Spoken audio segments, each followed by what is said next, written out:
قریب کل ہم تمہارا مذاق اڑائیں گے جیسے تم اڑا رہے ہو، بہت جلد ایسا ہونے والا ہے. اس وقت بھی ایمان کی مہلت تھی، اس وقت بھی کوئی ایمان لاتا قبول کر لیا جاتا. اور وہ ڈاکومنٹری انگریزوں کی تاریخ، انگریزوں کی لکھی ہوئی تاریخ سے مرتب کی ہے تاکہ کوئی یہ نہ کہے تو مسلمانوں نے خود تاریخ لکھی ہے اس میں تو جھوٹ بولا ہوگا.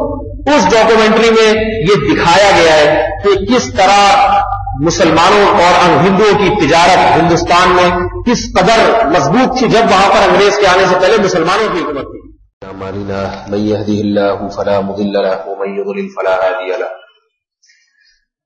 ونشهد ان لا اله الا الله وحده لا شريك له ونشهد ان محمدا عبده ورسوله صلى الله تعالى عليه وعلى اله واصحابه وبارك وسلم تسليما كثيرا كثيرا. اما بعد فاعوذ بالله من الشيطان الرجيم. بسم الله الرحمن الرحيم.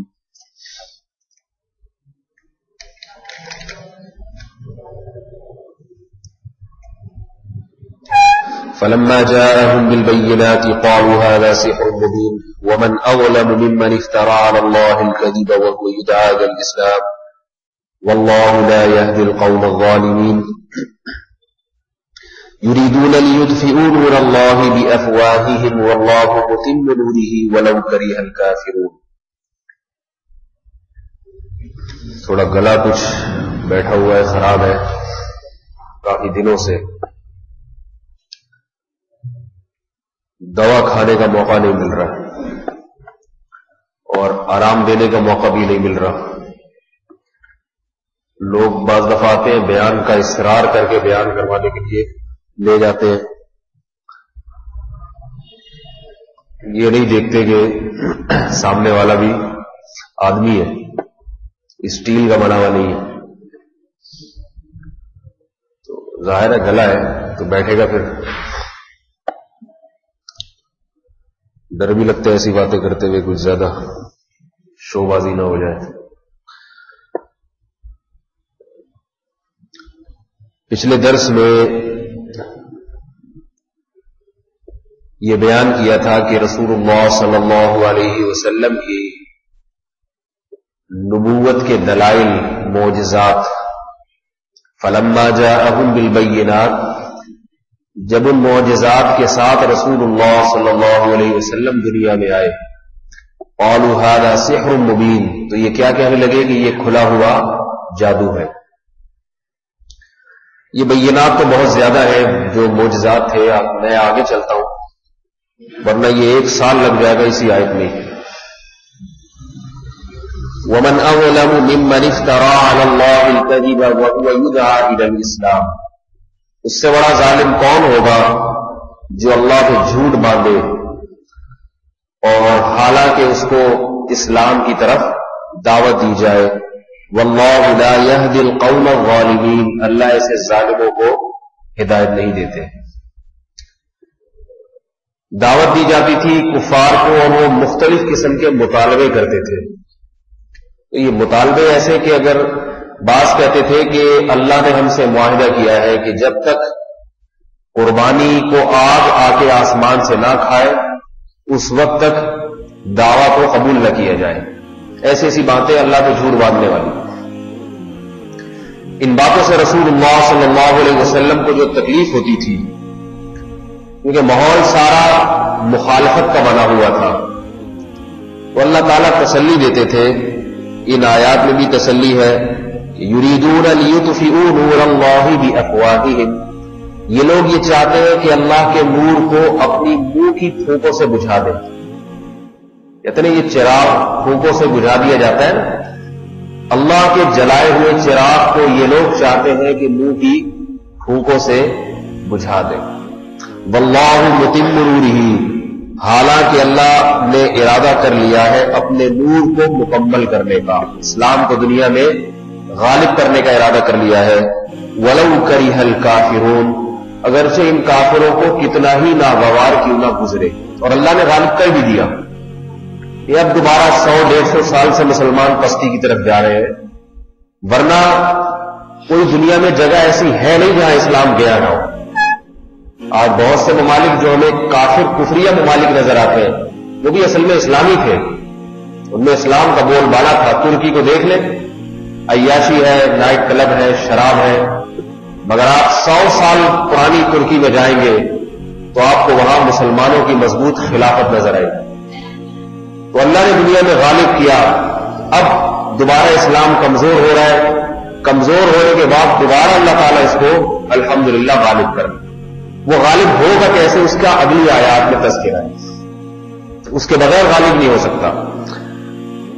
فرمایا هو الذی ارسل رسولہ بالہدی، اللہ وہ ذات ہے جس نے اپنے رسول کو ہدایت کے ساتھ بھیجا، سیدھے راستے کے ساتھ۔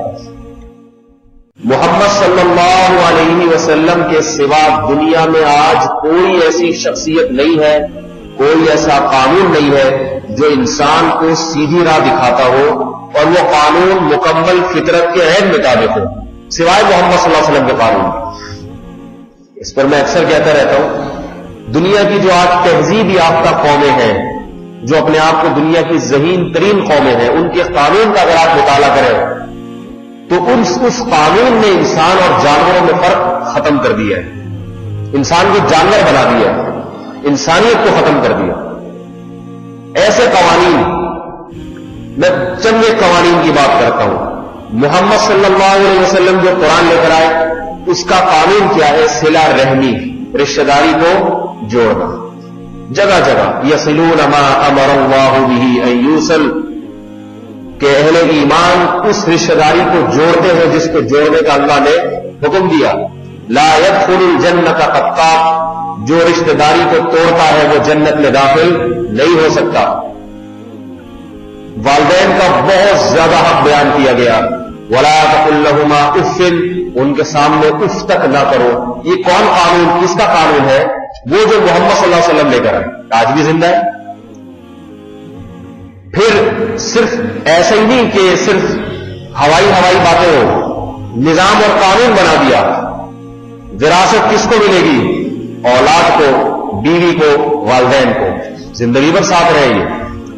آپ اپنی وراثت کتوں کے نام نہیں کر سکتے۔ اگر کوئی اپنی وراثت اپنے رشتہ داروں کے علاوہ کسی اور کے نام کر کے چلا جائے، کتے کو کیا انسان ہی کیوں نہ ہو، شریعت اس وراثت کو کالعدم قرار دے۔ کالعدم اختیار نہیں ہے آپ کو، رشتہ داری توڑ نہیں سکتے آپ۔ یہ ایسا قانون، ایسا لا ہے جس میں انسان کو اختیار نہیں دیا گیا۔ قانون تو وہی ہوتا ہے جو مسلط ہو، ایسا قانون تھوڑی چاہو تو عمل کر لو، چاہو تو نہیں کرو۔ قانون اور ضابطہ بنا دیا، الا لا وصیۃ لوارث، اب آپ ایک وارث کو دینا چاہتے ہو، حالانکہ اللہ نے سب کے حصے کر دیے، اس کا بھی آپ کو اختیار نہیں ہے۔ ورثہ کو محروم کر کے کسی تھرڈ پرسن کو دینا چاہتے ہو، اس کا بھی آپ کو اختیار نہیں۔ یہ رشتے ہیں جوڑ دیے اللہ نے۔ یہ تو وراثت کے احکام، توڑ نہیں سکتے آپ ان رشتوں کو۔ بیوی کو 8واں حصہ ملے گا لازم، چاہے میرے پاس لوگ آتے ہیں نا، گھر میں لے جاتے ہیں مجھے مسائل کے بھائی یہ وراثت کا مسئلہ حل کروا دیں، تو بعض لوگ یہ چاہ رہے ہوتے ہیں کہ بیوی کو نہ ملے، بیوی کو نہ ملے۔ بعض دفعہ مرد کی 2 شادیاں ہوتی ہیں، اس والی کو نہ ملے، تو دلیل کیا دیتے ہیں؟ یہ بڑی نافرمان تھی، اس نے تو آج تک اپنے شوہر کی خدمت نہیں۔ میں جواب میں کیا کہتا ہوں؟ شوہر جب مرا تھا یہ اس کی بیوی تھی یا نہیں تھی؟ اگر بیوی تھی، چاہے شوہر کو خوش رکھے، چاہے شوہر کو ناظرہ رکھے، شریعت کیا کہتی ہے؟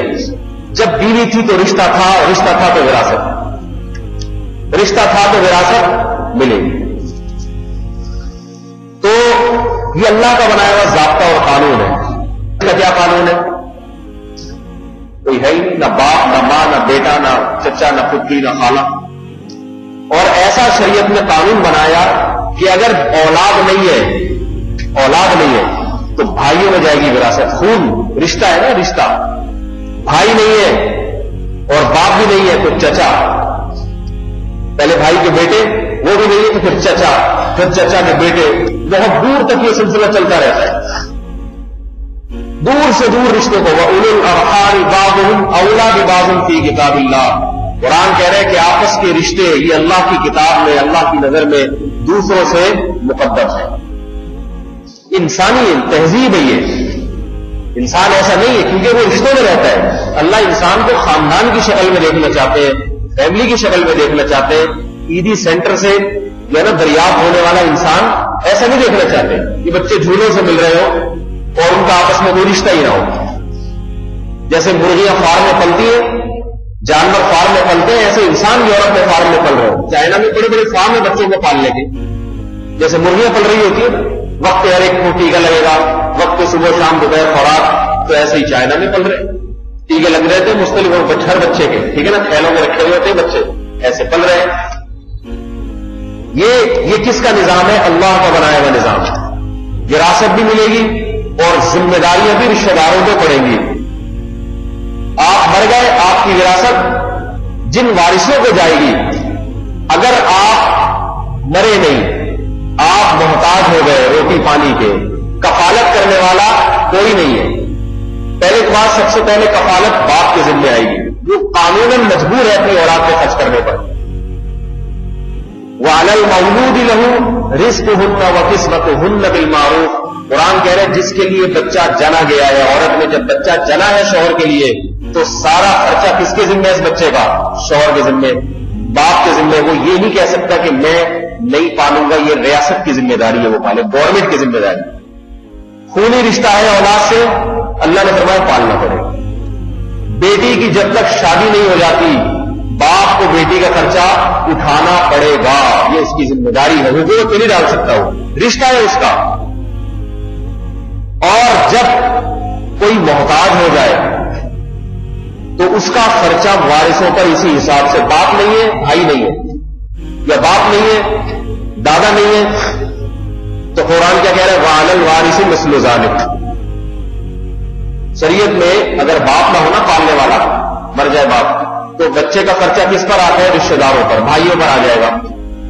اور بھائیوں پر ایسے آئے گا کہ دیکھا جائے گا اگر یہ بچہ مرتا تو اس کے کون کون وارث بنتے اور ان کو کتنی کتنی وراثت ملتی، کتنے فیصد. تو جتنے فیصد وراثت ملتی تو اتنے ہی فیصد ان پر اب اس کی ذمہ داری ہے کہ اس کا خرچہ وہ اٹھائیں گے، اتنے ہی فیصد ذمہ داری. ماہانہ اگر اس بچے کا 5,000 خرچہ بنتا ہے تو دیکھا جائے گا کہ یہ بچہ 5,000 اگر وراثت میں چھوڑ کے جاتا تو اس 5,000 میں کس وارث کو کتنے ملتے، تو جتنے ملتے اس وارث پر اتنے ہزار واجب ہے کہ اس بچے پہ خرچ کرے. ایک نظام بنا دیا بہترین، رشتہ داری کو جوڑا اس طریقے سے. وعیدیں سنائی. حضرت ابو ہریرہ رضی اللہ تعالیٰ عنہ ہر جمعے کی رات کو بیان کیا کرتے تھے، درس دیا کرتے تھے، دعا بھی کرتے تھے. تو امام بخاری نے الادب المفرد میں یہ واقعہ نقل کیا ہے. حضرت ابو ہریرہ رضی اللہ عنہ نے فرمایا کہ دیکھو، اس مجلس میں اگر کوئی ایسا شخص ہے جو رشتہ داری کو توڑتا ہے تو میں اللہ کا واسطہ دے کے کہتا ہوں مجلس سے اٹھ جائے. مطلب یہ تھا کہ ایسا نہ اس کی نحوست سے ہماری دعا قبول نہ ہو یا اللہ کی رحمت نازل نہ ہو. کیونکہ حدیث میں آتا ہے ان الرحمت لا تنزل على قوم فيه قاطع رحم، کہ اس مجلس پر اللہ کی رحمت نازل نہیں ہوتی جس میں رشتہ داری کو توڑنے والا موجود ہو. پوری مجلس پر نحوست کرتی ہے اس کی، پوری مجلس پر جو رشتہ داری کو توڑ کے بیٹھا ہو، سگے رشتوں کو. حضرت ابو ہریرہ نے فرمایا کوئی نہیں اٹھا. دوبارہ اللہ کا واسطہ دیا کہ اٹھ جائے یہاں سے. پھر تیسری دفعہ اللہ کا واسطہ دیا. ایک نوجوان اٹھا، اسے اپنے جرم کا احساس ہو گیا، گیا اپنی پھپھی کے پاس جس سے 2 سال سے بات چیت بند کی ہوئی تھی، اور گیا. پھپھی دیکھ کے حیران ہو گئی کہ میرا بھتیجا 2 سال کے بعد مجھ سے ملنے کے لیے آ رہا ہے، پتہ نہیں کیا واقعہ ہو گیا، کیوں آ رہا ہے ملنے کے لیے. کہنے لگے، پھپھی حیران ہوئی، مرحبا کہا، آج کیسے آنا ہو گیا؟ انہوں نے بتایا کہ ابو ہریرہ صحابی رسول، انہوں نے اللہ کا واسطہ دیا ہے کہ جو شخص رشتہ داری کو توڑنے والا ہے میری مجلس میں نہ بیٹھے، لہٰذا میں تجھے منانے کے لیے آیا کہ معاف کر دے تاکہ اللہ تعالیٰ میرا شمار رشتہ داری جوڑنے والے میں شامل کر دے. بتاؤ، یورپ کے پاس یہ قانون ہے، ہندوؤں کے پاس یہ قانون ہے. بتاؤ میرے بھائی، میرا مقصد ہندوؤں کا مذاق اڑانا نہیں ہے، انگریزوں کا مذاق اڑانا نہیں ہے، روس والوں کا مذاق اڑانا نہیں ہے. میرا مقصد اس حقیقت کو واضح کرنا ہے کہ خدا کی قسم انسان کو انسان بنانے والی تعلیمات صرف محمد صلی اللہ علیہ وسلم کو رہبر مان کے تو یہ تعلیمات حاصل ہو سکتی ہے. محمد کے سوا دنیا میں کوئی ایسا ہے نہیں جس کے پاس تعلیمات ہو. تعلیمات ہی نہیں ہے، جنگلی بنا دیتے انسان. کتوں سے محبت ہو رہی ہے، ماں باپ کو اولڈ سینٹر میں داخل کیا ہوا ہے، محبت کس سے ہو رہی ہے؟ کتوں سے۔ انسان اور کتے میں کیا فرق نہیں؟ کسی عالم سے ایک انگریز نے کہا کہ تم لوگ کتوں سے اتنی نفرت کیوں کرتے ہو؟ کتا تو بڑا وفادار جانور ہے، اتنا کارآمد جانور۔ ان عالم نے کہا کہ ہم کتے سے نفرت تو نہیں کرتے، مگر اس کو فیملی ممبر بھی نہیں بناتے، کام لیتے ہیں اس سے۔ وَسَخَّرَ لَكُم مَّا فِي السَّمَاوَاتِ وَمَا فِي الْأَرْضِ، انسان کے علاوہ جتنی مخلوق ہے اللہ نے ہماری غلام بنائی ہے، غلام۔ انسان ہے تو قابل تعظیم ہے، انسان کا غلام نہیں۔ انسان کے علاوہ یہ بھی ایک بات یاد رکھوں، قرآن وہ واحد کتاب ہے جس نے اس حقیقت کو دنیا کے سامنے بتایا۔ دیکھو پہلے قرآن سے پہلے کیا ہوتا تھا؟ دنیا کسی بھی چیز کے حسن کو دیکھتی ہے انسان، اور اس کی خدمت کو دیکھتا سجدے میں گر جاتا۔ ہندوؤں نے گائے کو دیکھا کہ کتنی خدمت کرتی ہے، دودھ دیتی ہے 5-5 10-10 کلو، اس دودھ سے مکھن بھی، گھی بھی، پنیر بھی، تجارت بھی۔ تو ان کا اتنا مفید جانور گائے کے سامنے سجدہ شروع کر دیا، اس کی پیشاب کی معلوم نہیں، عبادت شروع کر دی۔ یہ تو بڑی مفید جانور ہے، ہمارا خدا ہے یہ۔ آتش پرستوں نے آگ کو دیکھا کہ اس کے اتنے کام ہیں، آگ کے اتنی خوبصورت چمکدار اور کتنے مفید، سردیوں میں گرمی پہنچاتی ہے، آگ نہ ہوتی تو ہم مر جاتے۔ انہوں نے چراغ جلا جلا کے آگ کی پوجا شروع کر دی، ہر نفع بخش چیز کو پوجنا شروع کر دیا۔ سورج کے پرستاروں نے کیا دیکھا کہ انہوں نے کہا کہ نہیں، ہاذا ربی، یہ ہمارا رب ہے، کیونکہ سورج سے زیادہ مفید ہماری خدمت کرنے والا کوئی۔ انہوں نے کہا جیسے ماں باپ خدمت کرتے ہیں نا ہماری بچپن میں، تو وہ قابل تعظیم ہے، تو سورج بھی قابل تعظیم ہے، وہ تو ماں باپ سے بھی زیادہ خدمت کرتا ہے۔ ان کے ذہن میں یہ خیالات آنا شروع ہو گئے، لہذا انہوں نے کیا کیا؟ سورج کے سامنے سجدہ کرنا۔ آج بھی دنیا میں ایسی قومیں ہیں جو سورج کے سامنے سجدہ کرتی ہے، کچھ چاند کو سجدہ کرتی ہے، کچھ درختوں کو سجدہ کرتی ہے، مختلف چیزیں جو نفع بخش چیز ہے اس کے سامنے سجدہ معبود بنا لیا۔ قرآن نے اس حقیقت کو واضح کیا کہ یہ سارے تمہارے غلام ہیں۔ غلام جب خدمت کرتا ہے تو وہ غلام ہونے کی وجہ سے کرتا ہے، لہذا وہ قابل تعظیم نہیں بن جاتا۔ دیکھو بھنگی اور چمار سے ہم بیت الخلاء صاف کرواتے ہیں، کرواتے نہیں کرواتے؟ کتنی خدمت کرتا ہے بھنگی اور چمار ہماری، لیکن کیا ہم اس کے سامنے سجدہ شروع کر دیتے ہیں؟ میں کہتا ہوں جتنی خدمت بھنگی کرتا ہے شاید کوئی بھی نہ کرتا ہو۔ دنیا میں کوئی بھی قوم ہڑتال کر لے نا اتنا نقصان نہیں ہے، اگر بھنگی ہڑتال کر لے تو تھوڑی دیر کے لیے تصور کرے ہوگا کیا بس میں تو کہہ رہا ہوں تصور بھی نہ کریں، اتنا خطرناک تصور ہے کہ سوچ لے کیا ہوگا، کتنی خدمت کر رہا ہے۔ لیکن ہم کیا کہتے ہیں؟ بھائی ہمارا ملازم ہے، ہمارا ملازم۔ فیکٹری میں مزدور بڑی خدمت کرتے ہیں سیٹھ صاحب کی، مگر سیٹھ صاحب ایسا نہیں ہے کہ ان کو اپنی سیٹ پہ بٹھا دیں اور خود ان کے قدموں میں بیٹھ جائیں۔ کیوں بھائی؟ اس لیے کہ یہ ہمارے خادم ہیں۔ تو اللہ نے کیا بتایا؟ یہ ساری کائنات انسان کی خادم ہے، خادم۔ سورج انسان کا خادم ہے، جانور اور گائے انسان کی خادم ہے۔ انگریز کو بھی یہ غلط فہمی ہوئی، انگریز نے کہا کتا اتنا مفید جانور، اسے دل لے دیا انہوں نے۔ معبود تو نہیں بنایا، لیکن جو سینے میں دل تھا وہ اپنے والدین کو تو نہیں دیا، حالانکہ کتے کے احسانات والدین سے زیادہ تو نہیں ہوتے۔ میں پھر بتا دوں، میرا مقصد انگریزوں کی برائی نہیں ہے، نہ انگریزوں کی مخالفت کے لیے بیٹھا ہوں یہاں پہ، میرا ان سے فی الحال کوئی پڈا نہیں ہے ایسے براہ راست۔ جہاں پڈا ہے وہ وہاں ہو رہا ہے، وہ وہاں تو انگریز آئے گا، فرانسیسی آئے گا، وہ ہمارا دشمن، وہ تو میدان جنگ کی بات ہے۔ اس کے علاوہ میرا کوئی ان سے ذاتی پڈا نہیں ہے۔ میں صرف یہ بتانا چاہ رہا ہوں کہ جب انسان محمد صلی اللہ علیہ وسلم کی تعلیمات کو چھوڑ دے گا تو اس کی فطرت اسے غلط رہنمائی کرے گی، صحیح ہدایت نہیں ملے گی اسے، خواب دنیا کے ذہین ترین لوگ ہی کیوں نہ ہو، پھر بھی اندھیروں میں ٹھوکریں کھائیں گے۔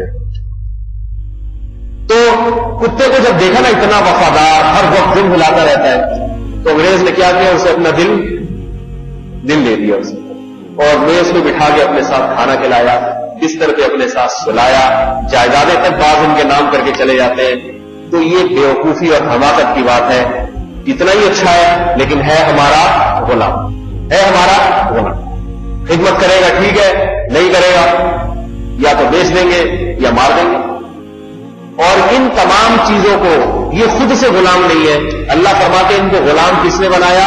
میں نے بنایا۔ لہذا قرآن کہہ رہا ہے لا تسجدوا للشمس ولا للقمر۔ کیسی پیاری آیت ہے، پڑھنے میں بڑا مزہ آ رہا ہے۔ ایسی کتاب خدا کی قسم دنیا میں کوئی نہیں جس کی تعلیمات اتنی واضح اور فطرت کو 100% اپیل کرتی ہو. 100% اپیل. سورج کی عبادت پر کتنے دلائل دے دیے جائیں. گائے کی عبادت کو گائے کی پوجا پاٹ اور اس کے مبارک اور مقدس ہونے پر کتنے دلائل دے دیے جائیں. کتے کے پاکیزہ ہونے اور وفادار ہونے پر کتنے دلائل دے دیے جائیں. یہ ایک آیت ایسی تلوار ہے جو ان تمام دلائل کا قلعہ کر دیتی ہے. ایک دم سب کو اٹھا کے پھینک دیتی. قرآن کہہ رہا لا تسجدوا للشمس ولا للقمر. سورج کی چمک کو دیکھ کر اور چاند کی روشنی کو دیکھ کر ان کو سجدہ نہ کرو. واسجدوا للہ الذی خلقہن. اس خالق کو سجدہ کرو جنہوں نے سورج اور چاند کو جس نے بنایا. تو بنانے والا کیسا ہوگا؟ سورج خود سے اتنا خوبصورت نہیں ہے, خود سے تھوڑی بنا ہے. اگر خود اپنی طاقت اور قوت سے بن کر تمہاری خدمت کر رہا ہوتا سجدہ کر لیتے اس کے سامنے. خود سے تھوڑی بنا ہے. چاند جو اتنا چمکدار بنا دیا یہ خود سے تھوڑی بنا ہے. جانور جو تمہاری خدمت کر رہے ہیں, تمہیں بھینس جو 10-10 کلو دودھ پلاتی ہے خود سے تھوڑی پلا رہی ہے. اس کے اندر یہ فیکٹری اور مشینری خدا نے فٹ کی ہے, اللہ نے فٹ کی ہے کہ نسقیکم مما فی بطونہ من بین فرث ودم لبنا خالصا سائغا للشاربین. فرمایا اس جانوروں اور چوپایوں کو سوکھا چارہ جس میں تیل کا کوئی قطرہ نہیں, اس سوکھے چارے کو رگڑے, جاپان کے سائنسدانوں کے پاس لے جائے, فرانس کے سائنسدانوں کے پاس لے جائے, بھائی اسے رگڑ کے کوئی چکناہٹ کا ایک قطرہ نکال کے دکھا دو تاکہ میں اس سے مکھن نکالوں, گھی نکالوں, پنیر نکالوں. وہ کہے گا بھائی کولیسٹرول فری ہے یہ آپ دل کے مریضوں کو کھلائیں, ان میں کچھ بھی نہیں آئے گا. ان کے جسے سوکھا چارہ کھانے سے صحت ٹھیک رہے گی, طاقت توانائی نہیں آئے گی ان میں. چربی گوشت مشکل سے پیدا ہوگا, چربی تو دور کی بات, بلکہ زیادہ دن تک کھائیں گے تو رہا صاحب گوشت بھی ختم ہو جائے. ایسی بیکار چیز جسے چھتوں کی بھرائی میں استعمال کیا جاتا ہے, توڑی, صحیح ہے, خشک گھاس. اللہ فرماتے ہیں یہ ہم جانور کو کھلاتے ہیں.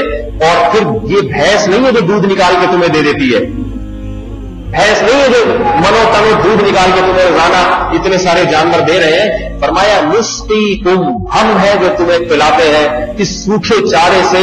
ہم کیا کرتے ہیں من بین فرث ودم, اس سوکھے چارے سے ہم جانور کا خون بھی بناتے ہیں اور اسی سوکھے چارے سے ہم جانور کا گوبر بھی بناتے ہیں. اور جس فیکٹری میں یہ خون اور گوبر تیار ہوتا ہے اسی فیکٹری میں خون اور گوبر کے درمیان وہاں سے لبنن ایسا دودھ اس کے تھنوں میں اتارتے ہیں, خالصاً جس میں نہ گوبر کی بدبو نہ خون کی بدبو, نہ گوبر کی رنگت نہ خون کی رنگت. اور یہ تو اس کی رنگت ہوتی ہے جو تمہیں نظر آ رہا ہے سفید. اس سوکھے چارے کو دیکھو اور اس دودھ کی بھری ہوئی بالٹی کو دیکھو. بھینس کھا رہی ہوتی ہے چارہ, اس کو دیکھو, اور یہ دودھ کی بالٹیوں کی بالٹیاں باڑوں میں نکلتی ہیں تو اس سفید دودھ کو دیکھو. کوئی آپس میں دونوں کے درمیان مناسبت نظر نہیں آئے گی. فرمایا یہ تو اس کا رنگ ہے, اور مزہ کیسا, اس سوکھے چارے کو نگل کے دیکھتے تو طے ہو جاتی, الٹی ہو جاتی. اس سوکھے چارے سے ہم نے جو گوبر بنایا وہ سونگنے کی طاقت نہیں تم میں, اس سے جو ہم نے خون بنایا وہ تم اس کی بدبو برداشت نہیں کر سکتے. لیکن ان تمام چیزوں سے کشید کر سوکھے چارے کے 3 حصے کیے اللہ نے, خون کو الگ پھینکا, گوبر کو الگ پھینکا, اور ان دونوں سے کشید کر کے کیا چیز نکالی جا رہی ہے, دودھ. فرمایا اس دودھ کی رنگت کو دیکھو اور مزہ کیسا, اللہ نے خود مزے کو بیان کیا. فرمایا سائغا للشاربین, شارب کہتے پینے والا, پینے والوں کے حلق میں پھسلتا چلا جانے والا. ایک تو ہوتا ہے نا حکیموں کے مشک جو ہے نا وہ دوائیاں ہوتی ہیں کڑوی جو سامنے ہوتے ہیں, گھونٹ گھونٹ پڑ کے جو ہے نا وہ گھونٹ گھونٹ کر کے پیتا ہے انسان.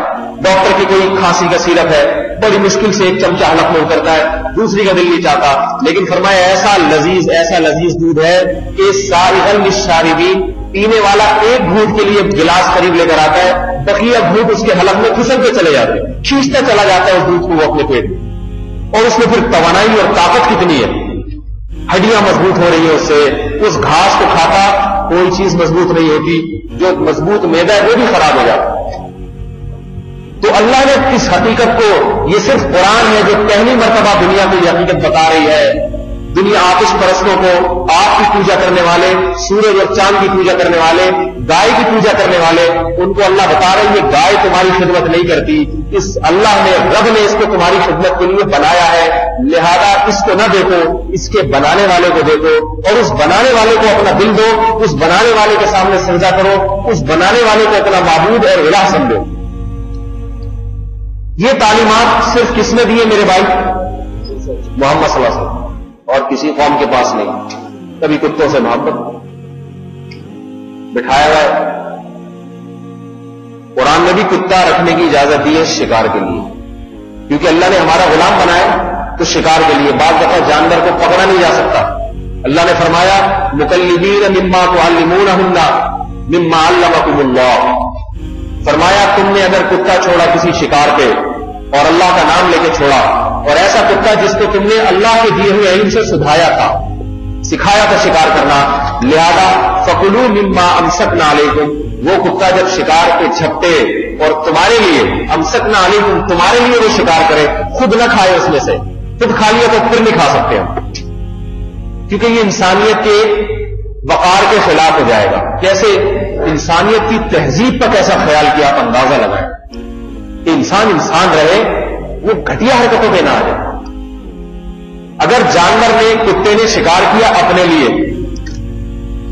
آپ نے کتے پہ اللہ کا نام لے کے کتے کو چھوڑا، بسم اللہ اللہ کر کہہ کے آپ نے کتے کو شکار پہ چھوڑا اور کتا جا کے خود کھانے لگا، اب آپ اس جانور کو نہیں کھا سکتے.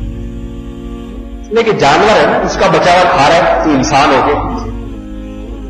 کوئی عزت دار آدمی کسی بھنگی کی پلیٹ کا بچا ہوا کھانا کھا سکتا ہے؟ کیوں نہیں؟ یعنی اس کا بچا ہوا مجھے کیوں دے رہے ہو؟ مجھ سے بڑے کسی آفیسر کا بچا ہوا ہوتا میں کھا لیتا. اس کا بچا ہوا بھنگی میں جو تھوڑی سی بریانی بچا دی وہ سیٹ صاحب کو لا کے دی جا رہی ہے. تو اللہ کیا فرما رہے ہیں؟ کتے کا بچا ہوا بولو بھائی نہیں کھا سکتے، اس لیے کہ وہ اس نے تمہارے لیے نہیں، خود کھا لینا اس کی علامت ہے، اپنے لیے شکار کیا ہے. لہذا یہ شرط ہے کتے کا شکار کے حلال ہونے کی کہ کتے کو اللہ کا نام لے کے چھوڑا گیا ہو، کتے نے جانور کو چھپٹا ہو اور ایک بوٹی بھی اس میں سے خود نہ کھائے، پورا شکار گھسیٹ کر اپنے مالک کے پاس پھر کھا سکتے ہو. تو ایک نہیں کروڑوں لاکھوں قوانین ہے اسلام شریعت جن میں تہذیب انسان اور جانور میں فرق، انسان بنے حیوان نہ بنے. اور بہت سارے ہیں، وقت نہیں ہے ابھی میں تفصیل سے بتاتا. یہ تعلیمات خود اس بات کی دلیل ہے اسلام کے برحق ہونے کی، محمد صلی اللہ علیہ وسلم کے برحق ہونے کی. تو قرآن یہاں کیا کہہ رہا ہے؟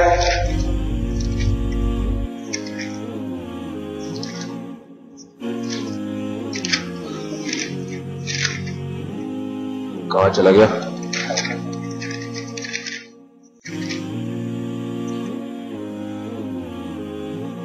تو فرمایا کہ یریدون لیطفئوا نور اللہ بافواہہم، اللہ کے نبی صلی اللہ علیہ وسلم کو جب افسوس ہوتا کہ یہ لوگ دین کی دعوت کو قبول نہیں کرتے، تو اللہ نے کیا فرمایا کہ اللہ اپنے اس دین کو دنیا میں غالب کر کے چھوڑے. واللہ متم نورہ ولو کرہ الکافرون، اگرچہ کافروں کو ناگوار گزرے. کیوں؟ اس لیے کہ هو الذی ارسل رسولہ بالہدی، اس اللہ نے اپنے رسول کو ہدایت، یہاں سے بات شروع ہوئی تھی، ہدایت کے ساتھ بھیجا ہے، گمراہی کے ساتھ نہیں. ان کی تعلیمات سیدھے راستے والی تعلیمات ہیں، غلط تعلیمات نہیں. لہذا جب اللہ نے ان کی تعلیمات کو برحق تعلیمات بنایا اور ان کے بعد کوئی نبی بھی نہیں ہے، تو پھر اب اللہ سے یہ ممکن نہیں ہے کہ اللہ تعالیٰ اس دین کو غالب کیے بغیر ختم کر دے. نیا نبی کوئی آنا نہیں ہے. فرمایا کہ اللہ نے رسول کو ہدایت کے ساتھ بھیجا، ودین الحق، اور دین حق کے ساتھ بھیجا، لیظہرہ علی الدین کلہ، تاکہ اس دین کو تمام دینوں پر غالب کر دے. یہ نہیں فرمایا تمام دینوں کو ختم کر دے، یہ نہیں فرمایا. اگر اللہ حکم دیتا نا تمام دینوں کو ختم کر دے تو پھر مسلمانوں کو حکم ہوتا جہاں بھی جہاد کریں وہاں نہ کسی ہندو کو زندہ چھوڑیں، نہ کسی عیسائی کو زندہ چھوڑیں، نہ کسی یہودی کو، سب کو قتل کر دیں، تاکہ اللہ کے دین کے علاوہ کوئی دین دنیا میں باقی بچے ہی نہیں. یہ نہیں حکم دیا. یہ حکم کیوں نہیں دیا؟ اس لیے کہ تلوار کی زور سے اگر کسی کو، پھر کیا ہوگا، نتیجہ کیا نکلے گا؟ قتل ہونے کے ڈر سے لوگ اسلام میں دڑا دڑ اسلام قبول کرنا شروع کر دیں گے، اور یہ اللہ کی مرضی کے خلاف. اللہ چاہتے ہیں دنیا آزمائش کا گھر ہے، دنیا میں عذاب نہ آئے. ایگزامینیشن ہال میں حل کرنے کے لیے پرچہ دیا جاتا ہے، رزلٹ اور نتیجے کا اعلان بعد میں، عزت اور ذلت بعد میں. آپ پرچہ دینے کے لیے گئے، ابا نے بڑی محنت سے پڑھایا لکھایا لاکھوں روپے آپ کی تعلیم پہ خرچ کیے, اب امتحان آ رہے, ابا کہہ رہے ہیں میرا بیٹا ماشاءاللہ یونیورسٹی میں فرسٹ آئے گا, ایگزامینیشن ہال میں پرچہ دینے کے لیے جا رہا ہے, اتنا اچھا بچہ ہے, یقیناً فرسٹ ڈویژن سے پاس ہوگا. آپ وہاں بیٹھ گئے, ٹانگ پہ ٹانگ رکھ کے 3 گھنٹے ویسے ہی بیٹھے رہے آپ, کبھی نسوار کھا رہے ہیں, کبھی گٹکا کھا رہے ہیں, کبھی پان کھا رہے ہیں, کبھی سٹا لگا رہے ہیں, صحیح ہے نا, مختلف چیزوں میں آپ مشغول رہے. ابا کو تھوڑی پتا ہے, جب آپ واپس آئیں گے ابا خوش نہیں کہیں گے, آپ بھی خوش, لیکن پتا کب چلے گا؟ جس دن رزلٹ. ایگزامینیشن ہال میں کچھ بھی نہیں ہوتا, صحیح ہے نا. تو اللہ کو پتا تو سب کچھ ہے, لیکن اللہ کا قانون ہے کہ یہ دنیا امتحان گاہ ہے. یہاں چاہو اللہ کے سامنے سجدہ کر لو, چاہو گائے کے سامنے سجدہ کر لو, چاہو سورج کے سامنے سجدہ کر لو, چاہو آپ کو اپنا خدا بنا لو, چاہو کتوں سے محبت کر لو اور والدین کو اولڈ سینٹر میں داخل کر دو, چاہو تو کتوں کے نام وراثت کر دو, بیوی باپ اور اولاد کو وراثت سے محروم کر دو, یہاں نتیجہ نہیں نکلے گا. کیونکہ اگر یہاں فوراً عذاب آنا شروع ہو جاتے نا تو امتحان نہ ہوتا, سب کی داڑیاں ہوتی, سب عورتیں پردہ کرتی. اگر عذاب آنا شروع ہو جاتا تو جو فجر کی نماز نہیں پڑھے گا اس کی روٹی بند اللہ کی طرف سے. تو سارے مسلمان کیا, سارے کافر بھی ایمان قبول کر کے مسجدوں میں آ کے نمازیں پڑھتے. یہ پھر امتحان نہ ہوگا, آزمائش نہ ہوگی. اللہ اپنی محبت کرنے والوں کو غائبانہ آزماتے ہیں, غائبانہ. غیب پر ایمان لاؤ. قرآن شروع ہوتا ہے یؤمنون بالغیب سے, غیب پر دیکھے بغیر, عذاب دیکھ کے ایمان وہ معتبر نہیں ہے. جب قوموں نے عذاب دیکھا نا اپنی آنکھوں سے, قوم عاد نے دیکھا اور توبہ کرنے لگے, پہلے تو کہنے لگے فلما رأوا عارضا مستقبل اودیتہم قالوا ھذا عارض ممطرنا, یہ تو بادل ہے جو بارش برسائے گا. پیغمبر نے کہا کہ نہیں نہیں, یہ بادل بارش نہیں, یہ پتھر برسائے گا. ان کو یقین نہیں آ رہا تھا. جب برسنا شروع ہو گئے پتھر, اب ایمان لانے لگے, تو پھر ایمان کو قبول نہیں کیا. اس لیے کہ عذاب دیکھ کے تو اور ایک سدھر جاتا ہے. جب تک بادل تھا دونوں امکان تھے, پتھر کا بھی امکان اور بارش کا بھی امکان. پیغمبر کہہ رہے پتھر ہے, بارش نہیں ہے. وہ کہہ رہے ہیں آج تک تو کبھی آسمان سے پتھر برسے نہیں, یہ بارش ہی ہو سکتا ہے, پتھر نہیں ہو سکتے. اس وقت تک بھی پیغمبر کو جھٹلاتے رہے. پھر جب پتھر برسے ہیں پھر ایمان لائے, لیکن ایمان قبول نہیں کیا. نوح علیہ السلام نے 950 سال سمجھایا عذاب آئے گا, ایمان لے آؤ. 40-50 آدمیوں کے سوا کوئی ایمان نہیں لایا. پھر بتایا کہ اب عذاب آنے والا ہے, ایمان لے آؤ. اب انہیں ایک بھی نہیں لا رہا ایمان. جب بشارت دے دی نا, پہلے تو کہتے تھے کب آئے گا کب آئے گا, نوح علیہ السلام نے بتایا اب آنے والا ہے. اور یہ بھی بتا دیا کس قسم کا عذاب آئے گا. کہا زمین سے بھی پانی نکلے گا, آسمان سے بھی پانی برسے گا. لہذا اور ان کو یقین دلانے کے لیے کشتی بنانا شروع کر دی, کشتی بنانا شروع کر دی تاکہ ہم پانی میں جو ہے نا وہ پانی سے بچ جائیں.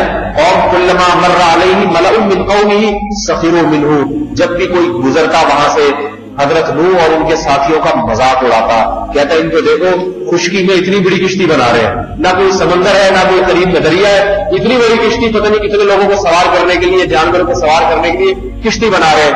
نوح علیہ السلام اور ایمان والوں نے کہا ان تسخروا منا فإنا نسخر منکم کما تسخرون, اگر آج تم ہمارا مذاق اڑا رہے ہو ان قریب کل ہم تمہارا مذاق اڑائیں گے جیسے تم اڑا رہے ہو. بہت جلد ایسا ہونے والا ہے. اس وقت بھی ایمان کی مہلت تھی, اس وقت بھی کوئی ایمان لاتا قبول کر لیا جاتا. چلو اتنا دیکھ لیا, لیکن عذاب ابھی دیکھا نہیں ہے, صرف علامتیں دیکھی ہیں. ایمان لیا کیونکہ ابھی دونوں احتمالات ہیں, نہیں ایمان لا رہے مذاق اڑا رہے. یہاں تک کہ جب عذاب آنا شروع ہوا پھر ایمان کو قبول, پھر نہیں قبول. فرعون کے ساتھ بھی ایسا ہوا, ساری زندگی مخالفت کرتا رہا یہاں تک کہ جب دریا نیل میں غوطہ کھایا ہے کیا کہنے لگا, آمنت انہ لا الہ الا الذی آمنت بہ بنو اسرائیل, کہ میں اس موسیٰ پر ایمان لایا جس پر بنی اسرائیل ایمان لائے. تو قبول کیا اللہ نے اس ایمان کو؟ نہیں قبول کیا. فرمایا الآن وقد عصیت, اس سے پہلے تو نافرمانی کرتا رہا ہے. الیوم ننجیک ببدنک لتکون لمن خلفک آیا. تو میرے بھائی یہ اللہ کی عادت ہے کہ غیب پر ایمان لانے والے کو تو قبول ہے. تو میں یہ بتا رہا تھا کہ ہمیں یہ حکم نہیں ہے کہ کسی ہندو کو تلوار کی طاقت سے مسلمان کریں. اسلامی تاریخ میں کوئی ایک بھی ایسا واقعہ نہیں دکھایا جا سکتا کہ کسی ہندو کو زبردستی مسلمان کیا ہو. ہندوستان میں 1000 سال مسلمانوں نے حکومت کی ہے. کوئی ایک واقعہ دکھا دو کسی ایک ہندو کو تلوار سے مسلمان کیا گیا. آج ہندوستان میں ہزاروں قدیم مندر ہیں, پاکستان میں ہزاروں قدیم مندر موجود ہیں. کبھی کسی عالم نے فتویٰ نہیں دیا کہ ان مندروں کو گرایا جائے, حالانکہ ان میں خدا کی نافرمانی ہے. پتھروں کے بنائے ہوئے بتوں کے سامنے جھکا جاتا ہے, خدا کو بڑا غضب آتا ہے. لیکن اللہ نے منع کیا, نہ ابھی رہنے دو, ہو سکتا ہے کوئی توبہ کر لے. موت سے پہلے مہلت دو ان کو, موت سے پہلے مہلت. اللہ نے موت ہوگی پھر اللہ خود ہی انتقام لے. تو اس لیے کیا حکم دیا؟ یہ نہیں کہ تاکہ تمام دینوں کو ختم کر دے, نہ بلکہ کیا ذمہ داری لگائی؟ تمام دینوں پر اس کو غالب کر دے. غالب کا مطلب کیا ہے؟ غالب کا مطلب یہ کہ دنیا میں نظام اور سسٹم جو ہوگا وہ محمد صلی اللہ علیہ وسلم کا ہوگا, باقی تمام مذاہب اس سسٹم کے تابع ہوں گے. اگر ہندو مندر میں عبادت کرے گا تو اس لیے نہیں کہ وہ ہندو ہے یا اس کو اختیار ہے, بلکہ اس لیے کہ مسلمانوں نے اس کو اختیار دیا ہوا ہے. نہیں آ رہی بات سمجھ؟ اگر عیسائی کسی چرچ میں جائے گا تو اس لیے نہیں کہ وہ جو ہے نا اسے کوئی روک نہیں سکتا, نہ بلکہ اس لیے کہ اسلامی حکومت نے اس کو امتحان کی خاطر, تاکہ امتحان برقرار رہے, چرچ میں جانے کی اجازت دی ہے اور مسجدیں بھی بنائی ہے تاکہ چاہو چرچ چلے جاؤ, چاہو ایمان قبول کر کے مسجد چلے جاؤ. کیونکہ اگر اسلام کو غالب نہ کیا جائے تو پھر اسلام پر چلنا ممکن نہیں. کیونکہ کافر اپنی طاقت اور قوت کے زور سے کفر کو پھیلاتا ہے. پھر وہ مسلمان تو نہیں پھیلائے گا اسلام کو طاقت کے ذریعے, لیکن کافر پھیلائے گا. یہ لوگ بڑے دعوے تو یہ کرتے ہیں کہ ہم عیسائیت کو نہ تلوار سے پھیلا رہے ہیں, نہ ہندو مذہب کو تلوار سے پھیلا رہے ہیں اور نہ کسی چیز کو, لیکن حقیقت یہ ہے کہ ان تمام چیزوں کو تلوار سے پھیلا رہے ہیں. تلوار بعض دفعہ نظر آتی ہے اور بعض دفعہ نظر نہیں آتی. آج دنیا میں دیکھو ایک بات ہے کہ قوانین ایسے بنا کے مسلط کر دینا کہ آپ, ایک میں اس کی مثال دیتا ہوں. ایک باپ کے 2 بیٹے ہیں. ایک بیٹا ایسا ہے جس کی تربیت کے لیے باپ نے یہ کام کیا ہے کہ اس کو شراب کھانے میں نہیں جانے دیتا, یعنی ایسے علاقے میں اس کو پال رہا ہے باپ کہ وہاں نہ شراب کھانا ہے, نہ زنا کا کوئی ادارہ ہے, نہ چور ڈاکو رہتے. تو بچے کے بارے میں امید کیا ہے کہ یہ نیک اور پرہیزگار بنے, صحیح ہے نا. اور ایک آدمی ہے جو اپنے بیٹے کو ایسے علاقے میں اس کی پرورش کرتا ہے جہاں یہاں مسجد ہے اور یہاں ساتھ میں شراب خانہ کھلے آؤ, سڑکوں پہ بھی شراب پیتے ہوئے لوگ گھوم رہے ہیں, زنا کرتے ہوئے لوگ گھوم رہے ہیں. تو مجھے بتاؤ اس کو جب مسجد میں آئے گا نا وہ بچہ, مولوی صاحب کی بات تو کہے گا, یہ تو مولوی صاحب کو بتائیں گے جنت میں یہ ساری چیزیں مل جائیں گی, اور جب باہر نکلے گا صحیح ہے تو فوراً ہی مل رہی ہے یہ ساری چیزیں. تو پھر اس کو ماں باپ سمجھ میں آئیں گے, پھر اس کو شراب سے بچنا. اکثر لوگوں کی طبیعت شہوت کی طرف مائل ہوتی ہے, لہذا کوئی بھی عقل مند اپنے بچے کو آزادی دینا پسند نہیں کرتا, کتنا ہی براڈ مائنڈیڈ کیوں نہ ہو. لوگ کہتے ہیں یہ مولوی براڈ مائنڈیڈ نہیں ہوتے. براڈ مائنڈیڈ دنیا میں بغیرت کے سوا کوئی بھی نہیں ہوتا. کچھ نہ کچھ پابندیاں, ہر شخص, حکومت بھی کچھ نہ کچھ پابندیاں لگاتی ہے. امریکہ جیسے آزاد ملک میں بھی قانون یہ کہ اس نے زنا کرنا ہے نائٹ کلب میں جا کے کرے, کھلے عام اجازت نہیں. مجھے جہاں تک معلومات ہے اللہ والا, کھلے عام اجازت نہیں. تو بھائی اگر براڈ مائنڈیڈ کو کھلے عام بھی کرنے دو, اگر غلط وہ اندر نہیں ہے تو باہر بھی غلط نہیں ہونا چاہیے. لیکن وہ کیا کہتے ہیں کہ اس سے نقصان ان کو ہوگا, جو نہیں کرنا چاہ رہے وہ بھی کرنا شروع کر دیں گے. تو وہ کہہ رہے اتنا نہیں تباہ کرو. تو بات یہ کہ اتنا نہیں تو پھر اتنا بھی نہیں تباہ کرو, صحیح ہے نا. اللہ نے کیا حکم دیا کہ زنا خانے نہیں ہونے چاہیے تاکہ مرد نکاح اور شادی پر مجبور ہو جائے, اور جب مجبور ہوگا تو خاندان آباد ہوں گے, ولد الزنا بچے پیدا نہیں ہوں گے, نسل برباد نہیں ہوگی. تو اس قسم کے قوانین کے تحفظ کے لیے اسلام نے حکم دیا ہے کہ نظام مملکت اسلامی ہونا چاہیے. مملکت کا جو نظام ہے وہ اس مسلمانوں کے ہاتھ میں ہونا چاہیے, تاکہ مسلمانوں سے, کیونکہ مسلمان کے پاس جو نظام ہے وہ خیر کا نظام ہے, اس سے سوائے خیر کی اور کوئی چیز نہیں پھیلے گی.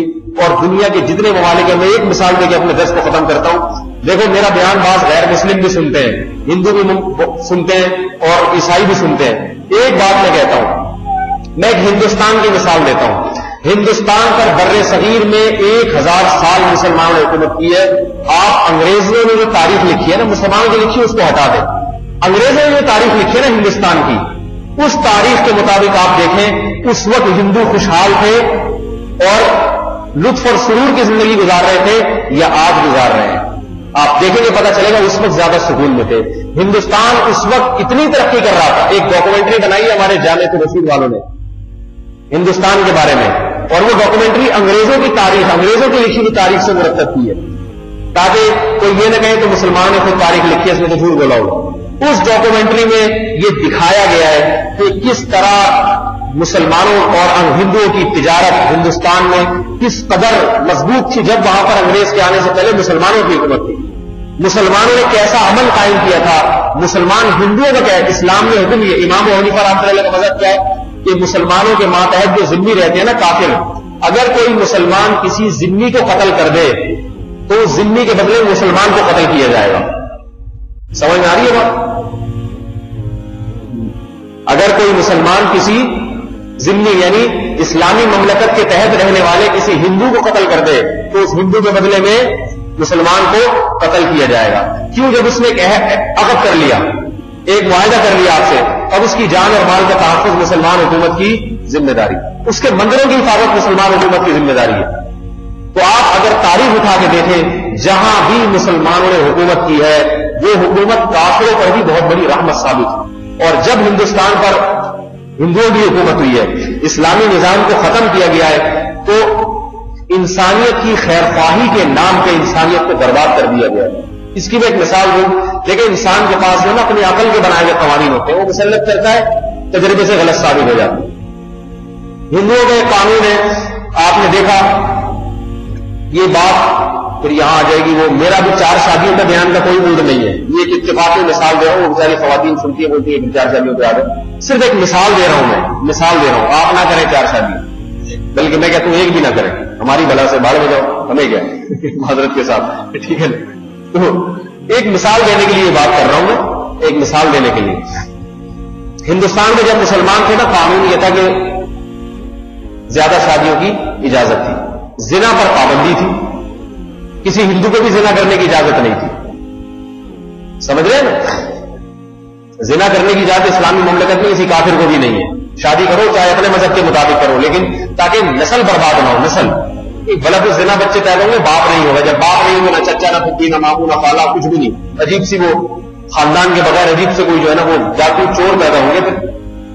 تو اس قانون کو ختم کیا ہندوستان کی حکومت نے, جس کا نتیجہ کیا نکلا کہ, اور دوسرا قانون کیا پاس کیا جو شریعت کے خلاف ہے, خاندانی منصوبہ بندی والا. وہ قانون کیا, 2 بچے ہی, اچھا یہ بھی شریعت کے خلاف ہے, 100% خلاف ہے. اب ان دونوں قانون کو آپ ملا کے دیکھیں نا تو نتیجہ کیا نکلتا ہے, لڑکیوں کی شرح پیدائش بڑھ جاتی ہے, لڑکوں کی کم ہو جاتی ہے. کہ دیکھیں جب 2 بچے ہی اچھے نا, تو جس کے 2 بیٹے ہو گئے وہ تو نسل کو روکے گا, جس کے بیٹے نہیں ہوئے بیٹیاں ہوئی تو وہ کیا کرے گا, بیٹے کی لالچ میں نسل کو بڑھائے گا. یہ ایک ایسی فطری چیز ہے جس پہ پابندی نہیں لگائی جا سکتی, کیونکہ بیٹے کی خواہش ہر ایک کو ہوتی ہے. اب نتیجہ کیا نکلا ہے کہ بیٹیوں کی تعداد تو 4 6 6 7 7 تک, پھر شاید کسی کو بیٹا مل جائے, اور جو بیٹوں کی تعداد ہے وہ 2 اور 3 سے زیادہ بڑھتی نہیں. لہذا دنیا میں جہاں بھی خاندانی منصوبہ بندی کا رواج ہوا ہے وہاں لڑکیوں کی ریشو بڑھا ہے اور لڑکوں کا کم ہو گیا. یہی وجہ ہے کہ آپ نے خود سائن بورڈ دیکھے ہوں گے, میں نے بھی دیکھے ہیں کہ حکومت نے جگہ جگہ یہ سائن بورڈ لگائے ہیں کہ بیٹیوں کی لالچ میں, بیٹے کی لالچ میں کنبہ نہ بڑھائے. یہ دیکھا ہے نا کبھی, پہلے لگا ہوتا تھا, اب نہیں ہے. بیٹے کی لالچ میں خاندان میں اضافہ نہ کرے, کیونکہ حکومت کو پتا تھا کہ بیٹے کے چکر میں بار بار 6 بیٹیاں پیدا کر دی جاتی ہیں, تو 6 لڑکیوں کی ریشو تو بڑھ رہا ہے اور لڑکوں کا 2-3 سے زیادہ نہیں بڑھتا. تو جس قوم میں بھی خاندانی منصوبہ بندی کا رواج بڑھا ہے اس کا نتیجہ نکلا ہے کہ لڑکیوں کی پیدائش بڑھ گئی. اب جو لڑکیوں کا ریشو بڑھے گا اور رواج ہے ایک شادی کا, رواج کیا ہے تو نتیجہ کیا نکلے گا؟ آپ کو معلوم ہے ایک اصول ہے سپلائی اور ڈیمانڈ کا، کہ جس چیز کی رسد زیادہ ہو، سپلائی زیادہ ہو، ڈیمانڈ کم ہو، تو اس چیز کی ویلیو گر جاتی ہے، ڈاؤن ہو جاتی ہے. نہیں آ رہی بات سمجھ؟ لڑکیاں دھڑا دھڑ پیدا ہو رہی ہے، شادی کرنے والے مرد تھوڑے سے، نتیجہ کیا نکلے گا؟ مردوں کے نخرے ہوں گے، ان کو پتا ہے ہمیں تو کوئی بھی مل جائے گی. جیسے آج دیکھ لیں لڑکوں کے نخرے کتنے، لڑکا اتنے نخرے کرتا ہے شادی کرنے میں، اسے خوبصورتی پہ بھی کمپرومائز نہیں کرتا، وہ خوبصورت بھی چاہیے، پڑھی لکھی بھی ہو، قد ایسا ہو، اور جناب قوم یہ والی ہو. اتنی پخے لگاتا ہے، اتنی پخے لگاتا ہے. سعودی عرب میں نہیں لگاتے ایسی پخے. کیوں نہیں لگاتے؟ وہاں رواج ہے، ان کو پتا ہے لڑکیاں ہیں ہی نہیں. نتیجہ کیا نکلتا ہے؟ صحابہ کے دور میں آپ دیکھ لیں، بیوہ عورت کی ایسے شادی ہوتی تھی صحابہ کے دور میں، ہمارے جوان لڑکوں کی شادیاں بیوہ عورتوں سے ہوتی تھی. ایک مثال دیتا ہوں، وقت کم ہے. حضرت جعفر طیار رضی اللہ تعالیٰ عنہ غزوہ موتا میں شہید ہو گئے. جب شہید ہوئے تو ان کی 4 بیویاں بیوہ ہوئی ہیں ایک وقت میں. نتیجہ کیا نکلا؟ کہیں حدیث میں نہیں آتا کہ اللہ کے نبی ان 4 بیواؤں کے رشتوں کے سلسلے میں پریشان ہوئے ہو. صحیح ہے، کیونکہ جب ایک آدمی نے 3 2 3 4 1 رکھی ہوئی ہے، ظاہر عورتیں کم پڑ جاتی ہیں. شادی کرنے کے لیے مردوں کو رشتے نہیں ملتے، وہ تلاش میں رہتے. کوئی بیوہ ہو، کسی کو طلاق ہو تو ہم پیغام میں نکاح دے دیں. نتیجہ کیا نکلا؟ حضرت اسما تھی، حضرت علی بالکل خوبصورت جوان تھے اس وقت، عمر میں بہت چھوٹے. انہوں نے بھی پیغام میں نکاح بھیجا حضرت اسما کے لیے، اور حضرت ابو بکر نے بھی بھیجا، اور یہ دونوں حضرت جعفر طیار سے مرتبے میں افضل تھے. پتہ چلا بیوہ عورت کو بیوہ ہونے کے بعد اپنے سے بہتر رشتہ مل رہا ہے، اپنے سے کمتر کا کمتر نہیں بہتر مل رہا ہے، فوراً مل رہا ہے. تو انہوں نے کیا کہا؟ انہوں نے کہا حضرت علی کے بارے میں یہ تو بالکل نوجوان ہے، میں ابو بکر سے نکاح کروں گی. صحابہ کے زمانے میں نا عورت کا کام بہت سارے رشتوں میں سے صرف سلیکشن ہوتی تھی کہ میں نے کس سے کرنا ہے. ایسا سمجھ، یہ نہیں ہوتا تھا کہ تلاش کریں، اخبار میں اشتہار دیتے کہ مولوی صاحب سے دعائیں، مولوی صاحب جو ہے نا آج کنواریوں کے لیے دعائیں کرائی جا رہی ہیں. کنواری لڑکی کے لیے والدین آتے ہیں، مولوی صاحب پاگل ہو گئے، کوئی رشتہ نہیں مل رہا، اور ملتے تو ایسے عجیب عجیب مہنجو قسم کے، عجیب عجیب سے. اور ایک طرح سے دیکھ کے دل کرتا ہے کہ بھائی اس کو نہ پکڑا دینا ہے، اس کی نہ بات چیت کا سلیقہ، اس کو نہ آمدن نہ خاندانی شرافت. تو ظاہر ہے کہ عزت دار لڑکی کو ایسے کیسے کسی کے ہاتھ پہ پکڑا دے. تو اسما نے نکاح کس سے کیا؟ حضرت ابو بکر سے.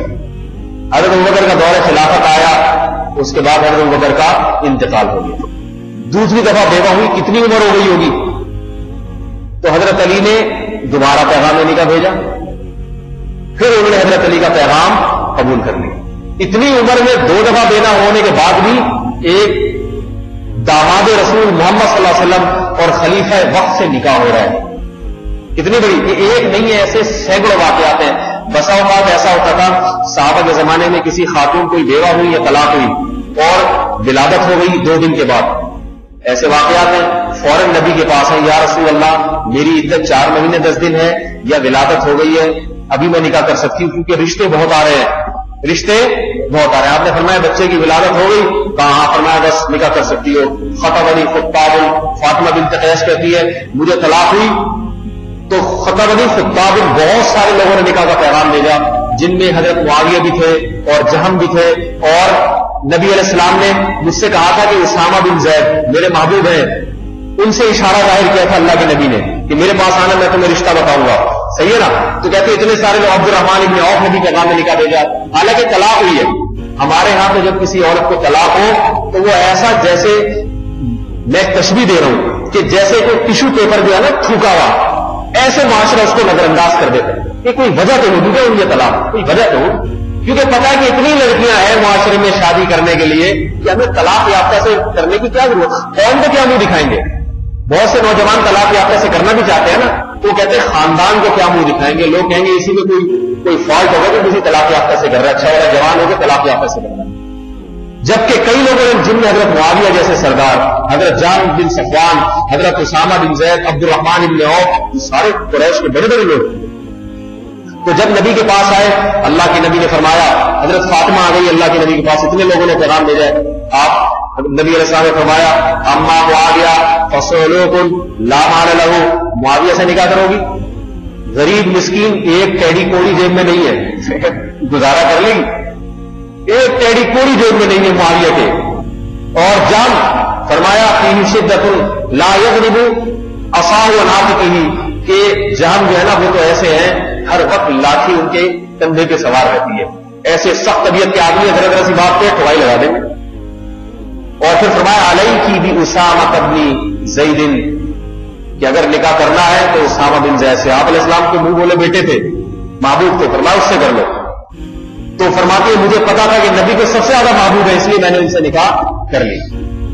تو ایک میں نے اپنی جو کتاب لکھی ہے اس میں درجنوں ایسے واقعات ہیں.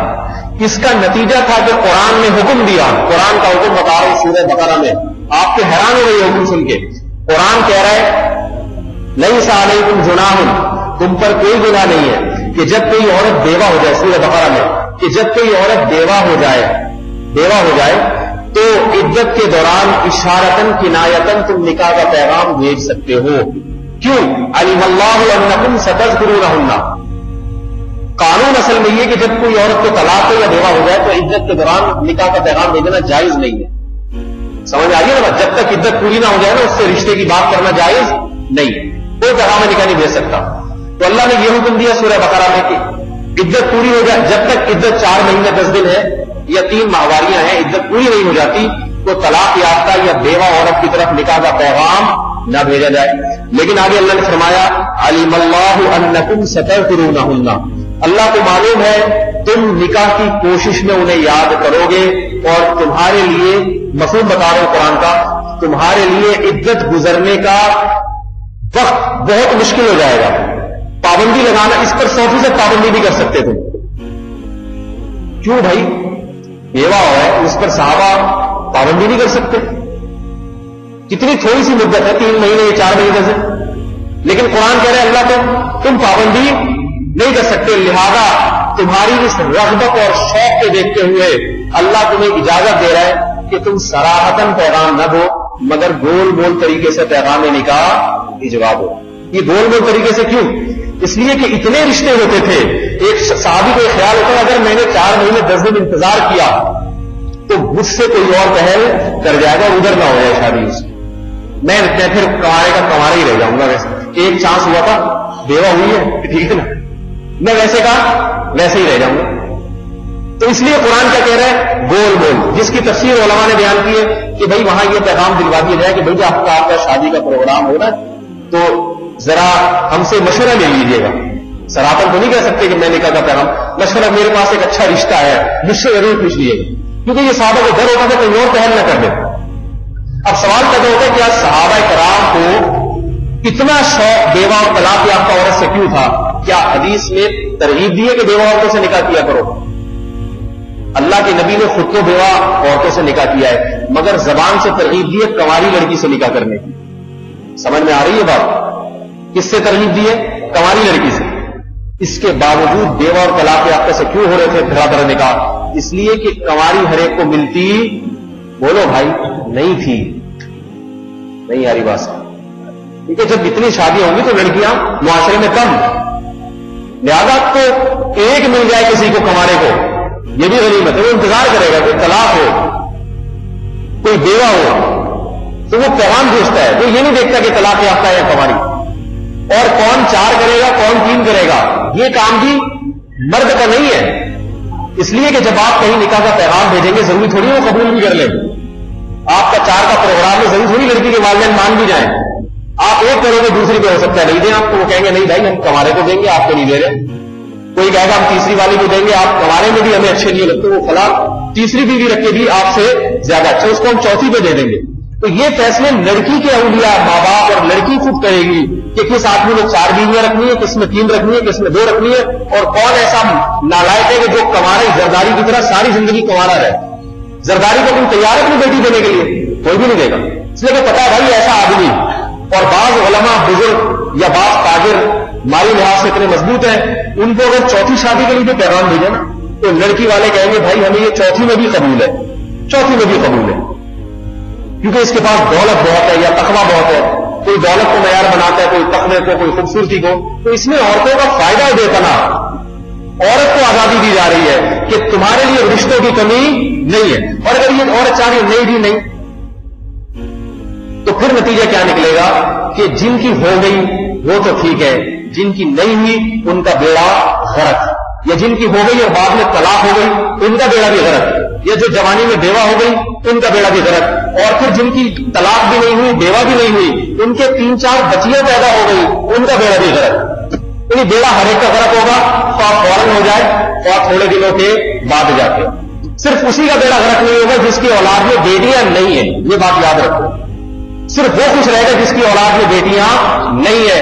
لہذا جب ہندوستان میں اور ہمارے ملک میں بھی اب یہ شروع ہو گیا, جب ہندوستان میں دیکھا کہ بھائی جس کی بیٹیاں ہو رہی ہیں اس کو تو پھر جہیز بھی دینا پڑے گا, کیونکہ جب ڈیمانڈ ختم ہو گئی نا عورت کی, تو آپ کے معلوم ہے جو چیز زیادہ ہو جاتی ہے نا اس کو نمٹانے کے لیے انعامی اسکیمیں لگانی. پیپسی کی بوتلیں جب زیادہ ہو جاتی ہیں چارج بہت زیادہ, تو پیپسی والے کیا کہتے ہیں ایک بوتل خریدو گے دوسری مفت. اسٹاک زیادہ ہو گیا. اب چونکہ لڑکیوں کی شرح پیدائش بڑھ گئی تو نتیجہ کیا ہے کہ ہماری بیٹی سے شادی کرو, شریعت تو کہہ رہی ہے مہر لو ان سے, لڑکے والوں سے. اب ویلیو اتنی ہے نہیں کہ آپ 2-3 لاکھ مہر رکھ دیں, وہ کہے گا ہم مہر رہتے جب باہر میں جاؤ شادی کر نہیں رہے, ہمارے لیے اور لڑکیاں کم نے کیا. اب الٹا معاملہ ہو رہا ہے, مہر صرف ہاتھی کے دانت دکھانے کے اور کھانے کے, اور دکھانے کا ہوتا ہے, ورنہ اصل چیز کیا ہے بھائی ہماری بیٹی لے لو, مہر تو گیا بھاڑ میں. انعامی اسکیم کیا ہے, بیٹی سے شادی کر لو, بستر ڈبل بیڈ مفت. یہ بالکل انعامی اسکیم ہے, ایک بوتل پہ دوسری بوتل فری. بیٹی سے شادی کی جہیز ہے نا, یہ جو بغیرتی اور کمینہ پن ہے, پہلی رات مرد اپنی بیوی کے بستر پہ سوتا ہے, اس میں اتنی غیرت نہیں ہے کہ اپنے پیسوں سے خریدا ہوا بستر بیوی کو دلا دے. قرآن نے کیا کہا ہے, سارا خرچہ کس کے ذمے ہے, شوہر کے ذمے ہے بیوی کا. اس خرچے میں بیڈ بھی داخل ہے, تکیے بھی داخل ہیں, برتن بھی داخل ہے, بیوی کی پلیٹوں میں کھانا کھا رہے ہیں جہیز میں آیا ہے, بیوی کے گھر سے لائے ہوئے واشنگ مشین میں کپڑے دھل رہے ہیں, اور بیوی کے جناب پہلی رات سونے کے لیے بستر بھی جو آتا ہے ڈبل بیڈ پہ بیگم کا, اس کو چادر اور تکیہ آپ کم از کم چادر کو بھی ڈال لیتے بھائی. کیسی بےغیرتی اور بے شرمی ہے, خدا کے قانون کو چھوڑا ہے, غیرت کے اس سے دینا وہ کر لیے. عورت کو تو اللہ نے کمزور بنایا, مرد کو تو خوشی ہوتی ہے عورت پہ خرچ کرتے ہوئے, اور یہاں پورا جو ہے نا الماریاں جھومتی بھی آ رہی ہوتی ہے, اس کا جہیز آ رہا ہے. ایک ہمارے رشتے داروں کا جہیز آ رہا تھا پنجاب سے ٹرک میں, میں نے کہا خدا کے لیے بے شرمی کہیں دوسری سڑک سے گھما کے لے آؤ, اس کو دنیا دیکھے گی کیا بولے گی. اگر اس کو سلانے کے لیے سسرال جو ہے نا سسر اپنے بغیرت داماد کے لیے یہ جھولتی ہوئی الماری بھیج رہے ہیں, کتنی شرم کی بات ہے, کتنی شرم کی بات ہے. اتنے پیسے نہیں تھے تو نہیں کرتے بھائی شادی, یا کسی غریب سے کر لیتے. تو یہ بغیرتی کے اسلام میں تصور نہیں. تو یہ جب ممکن نہیں ہے جب تک رسد کو, طلب کو, ڈیمانڈ کو سپلائی کے مقابلے میں بڑھایا نہ جائے. ڈیمانڈ بڑھے پھر ہوگا کہ نہیں بھائی. اب جہاں سعودی عرب میں کیا ہوتا ہے, وہاں جہیز نہیں ہے. لڑکی کا باپ کا ایک ڈھیلا خرچ پیٹرول کے کنویں کا مالک ہوگا, مگر بیٹی کی شادی پہ ایک ڈھیلا ایک ریال خرچ نہیں کرتے. اور جو لڑکا جو رشتے کا پیغام بھیجتا ہے نا اس کا جوس نکال دیتے ہیں. سر سعودی عرب میں شادی کرنا آسان کام نہیں ہے. وہ کہتے ہیں کتنے تیل کے کنویں کا مالک ہے تو. جب کسی عرب کی بیٹی کو پیغام میں نکاح بھیجا جائے وہ کہتے ہیں کتنے تیل کے کنویں. آپ کہو گے بھائی میں تو پیٹرول کے لیے لائن میں لگا ہوتا ہوں, وہاں اپنی موٹر سائیکل میں لگا تو آیا کیوں ہے آپ. یہ بھی غلط ہے, کوئی اچھا نہیں ہے. لیکن اس سے یہ تو پتا چلتا ہے سعودی عرب میں بھی چونکہ 2-3 شادیوں کا رواج ختم ہو رہا ہے, لہذا وہاں بھی عورتوں کی تعداد بڑھتی چلی جا رہی. 15 لاکھ عورتیں سنائے مکہ اور مدینہ میں ایسی ہے جو کنواری سے بوڑھی ہو گئی مکہ اور مدینہ میں, جن کے رشتے نہیں ہو سکے. تو یہ اسلام کا قانون جہاں ختم ہوگا تو ہندوستان میں اب بس ذلیل بات سمجھتا ہوں کہ ہندوستان میں کیا ہوا, عورتوں کی تعداد بڑھنے لگی, بیٹیوں کے مسائل, جہیز. 200 سال پہلے آپ جائیں گے تو ہندوستان میں جہیز نہیں ملے گا آپ کو. ہندوستان میں بھی جہیز کی رسم نہیں تھی. تو اب کیا جہیز عذاب. لہذا بیٹی کی پیدائش کیا بن گئی, وبال جان. اب نتیجہ کیا نکلا, اب وہاں کوئی بیٹی پیدا کرنے کے لیے تیار نہیں, اور یہ اپنے اختیار میں نہیں ہے. لہذا اس کا ظالمانہ اور سفاکانہ طریقہ کیا نکالا کہ ماں کے بطن میں بیٹی کو زندہ درگور کر دیا جائے. ہندوستان میں کروڑوں لڑکیاں ایسی ہیں جن کو ماں کے پیٹ میں موت کے گھاٹ اتار دیا گیا. ایک دہشت گرد کسی کو قتل کر کے جاتا ہے, ایک اپنی ماں خود اپنی اولاد کو قتل کرتی ہے. یہ ظلم ہندوستان میں ہو رہا ہے. حمل جب ٹھہرتا ہے اس وقت نہیں پتا ہوتا, جب بچے میں جان پڑ جاتی ہے نا، پورے اعضاء بن چکے ہوتے ہیں، اس کے بعد الٹرا ساؤنڈ سے پتا چلتا ہے کہ لڑکا ہے یا لڑکی، اور اس وقت تک اس میں زندگی پیدا ہو چکی ہوتی ہے.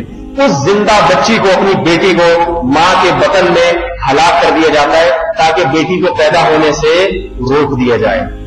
لہذا بیٹیوں کی نسلیں ختم ہو رہی ہے وہاں پہ، اور یہ ظلم کون کر رہے ہیں؟ ماں باپ کر رہے ہیں، والدین کر رہے ہیں. بی بی سی نے خبر دی کہ ایک والدین نے عدالت میں مقدمہ کیا ڈاکٹر کے خلاف. وہ کیس یہ تھا کہ ڈاکٹر صاحب نے بتایا تھا کہ یہ پیٹ میں لڑکا ہے، لڑکی نہیں ہے، تو ماں باپ نے پیدا ہونے دے دیا اس کو، بعد میں لڑکی ہے. والدین نے کیس یہ کیا تھا کہ اس کی شادی کے مصارف، تعلیم کا سارا خرچہ اس ڈاکٹر کے ذمہ ہے، ہمارے ذمہ نہیں، کیونکہ اس نے غلط رپورٹ دی تھی اس لیے پیدا ہوا ہے. یہ اسلام کے رحمت والے قانون کو آپ نے پش ڈالا تو چیختے بہت ہیں یہ لوگ، بیٹی اللہ کی رحمت، چیختے بہت. حقوق نسواں پہ انگریز کتنا چیختا ہے، صحیح ہے نا؟ عورتوں کے حقوق، افغانستان جائے گا تو عورتوں کے حقوق کی بات، پاکستان آئے گا تو عورتوں کے حقوق کی بات. اس کو پتہ نہیں ہے میرے بھائی ہمارے گھروں میں عورتیں کتنی عزت سے رہتی ہیں، کتنی عزت سے رہتی ہیں عورتیں.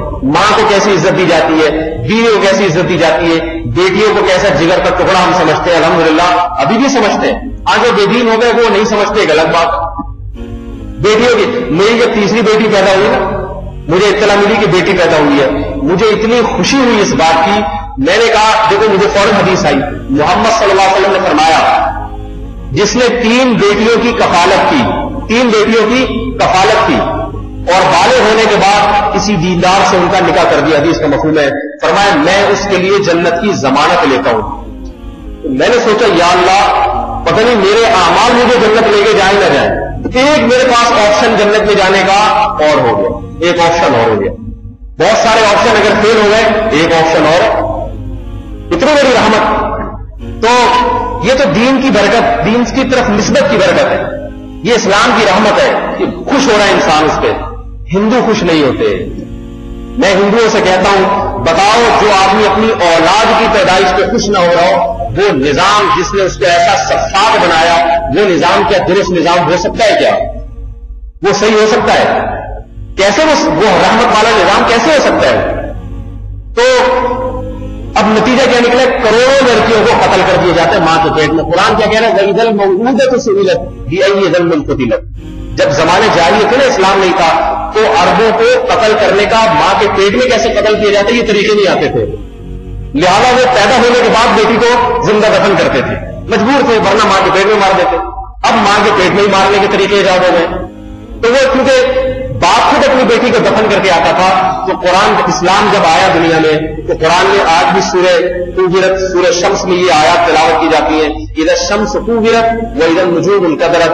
آگے چل کے فرمایا واذا الموءودة سئلت بأي ذنب قتلت، کہ جب زندہ دفن کی ہوئی، قتل کی ہوئی لڑکی سے اللہ خود پوچھے گا بتا تجھے کس جرم میں قتل کیا گیا تھا. یاد رکھو جیسے زندہ دفن کی ہوئی لڑکی سے خدا پوچھے گا. علامہ ابن کثیر نے لکھا ہے کہ ماں جب اپنے حمل کو ضائع کرتی ہے وہ بھی اسی وعید میں داخل ہے. اس حمل جس میں زندگی پڑ چکی تھی، اللہ اس اولاد سے پوچھے گا کہ تجھے تو دنیا میں آنے سے روک دیا گیا، تجھے ماں کے پیٹ میں گلا پھوڑ کے مار دیا گیا، بتا تجھے کس جرم میں قتل کیا گیا. تو ان کے پاس کوئی جواب نہیں ہوگا. اگر جواب یہ ہو نا کہ ہم کھلاتے کہاں سے، شادیاں کہاں سے کرتے، تو اللہ فرمائے ممکن ہے اللہ جواب دے پھر جو پیدا ہو چکے ان کو بھی مار دو، ان کو بھی مار دو. سب سے پہلے تو اپنے آپ کو مارنا چاہیے تھا، اپنے آپ کو مارنا چاہیے تھا کہ میں کہاں سے کھاؤں گا، میں کہاں سے پیوں گا. خود کیوں نہیں مارتے اپنے آپ کو؟ یہی سوچتے ہیں کہیں نہ کہیں سے ہو جائے گا انتظام. تو پھر ان کو بھی یہ سوچ کے نہ گلا گھوٹو ان کا.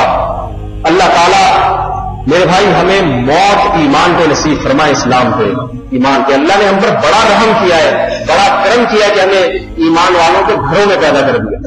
اور اس اسلام کو جو اللہ کی بہت بمار صلی اللہ اللہ رحمت للعالمین فرمائے کہ ہم نے محمد صلی اللہ علیہ وسلم کو تمام جہان والوں کے لیے رحمت بنا کے بھیجا ہے، یہ بات سمجھ میں آ جائے.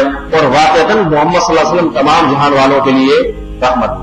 آج بھی اگر کسی کو سکون ملے گا تو خدا کی قسم اسلام میں مل سکتا ہے. اسلام کے سوا دنیا کی کسی چیز میں سکون نام کی چیز، پیسہ ملے گا، دولت مل جائے گی، عزت ملے گی، سکون نہیں ملے گا، سکون نہیں ملے گا. اللہ تعالیٰ ہمیں شریعت پر کامل طور پہ عمل کرنے کی توفیق عطا فرمائے. سبحانک اللہم و بحمدک، نشہد ان لا الہ الا انت، نستغفرک و نتوب الیک.